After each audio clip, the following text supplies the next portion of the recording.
So ஒரு disgusting sexual அசால்ட்டுக்கு ஒரு மாணவி உள்ளாகிறாள். அந்த மாணவி துணிந்து நான் இதற்கு நியாயம் தேடுவேன், நீதி தேடுவேன், இதை எனக்கு செய்தவனை நான் சட்டத்தின் முன் நிறுத்துவேன்ட்டு ஒரு மாணவி துணிரா.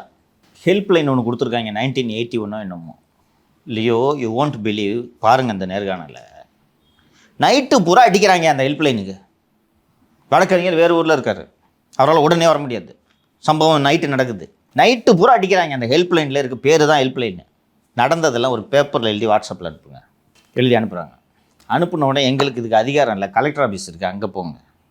சரின்னு கலெக்டரேட்டுக்கு போகிறாங்க. ஏதோ ஒரு கால்ஸ் ஏதோ ஒரு பேர் சொன்னார். அங்கே போனோன்னே அவங்க நேற்று அனுப்பிச்சிருக்கீங்களா, எங்களுக்கு வரவே இல்லை, திருப்பி ஃபஸ்ட்லேருந்து எழுதுங்க.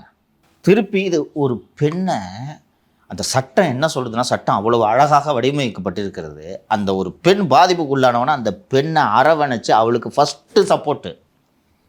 எந்த சூழலிலும் அந்த பெண்ணு புகார் கொடுத்ததற்காக சங்கடப்பட்டு விடக்கூடாது, அண்ட் அச்சப்பட்டு விடக்கூடாது, நிலை குலைந்து விடக்கூடாது என்பதை சட்ட விதிமுறைகளை அழகாக வடிவமைக்கப்பட்டிருக்கின்றன.